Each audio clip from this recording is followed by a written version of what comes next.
हाय। मेरे last reel को देख के बहुत से लोगों को लगा कि मुझे रिग्रेट है हाउसवाइफ होने में। नहीं है। और इस कमेंट में एक वर्किंग वुमेन ने एक बात कही कि हम काम शौक के लिए नहीं करते। अगर एक सैलरी में गुजारा हो सकता है तो काउंट योर ब्लेसिंग्स। और इस कमेंट ने मुझे उस घटना की याद दिलाई जिसकी वजह से मैंने हाउसवाइफ होना चुना था।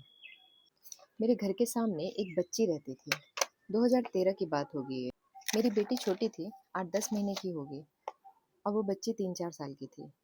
मैं अपनी बेटी को बालकनी में लेके बैठे रहती थी और वो अपनी खिड़की से झांक कर मुझसे और मेरी बेटी से बातें किया करती थी।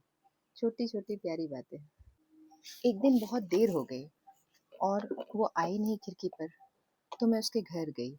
सोचा कुछ हुआ तो नहीं। दरवाज़ा खुला और उसके सर पर चोट लगी थी। नैनी के भरोसे थी वो घर पर, और नैनी टीवी देख रही थी, और उसी बीच ये घटना हो गई। बस इतना ही हुआ था, पर वो चेहरा और वो चोट मुझसे भूली नहीं गई। उस दिन उसकी माँ रोते हुए मुझसे बोली कि बस अब जॉब नहीं करूँगी, और मैंने भी उसी दिन डिसाइड किया।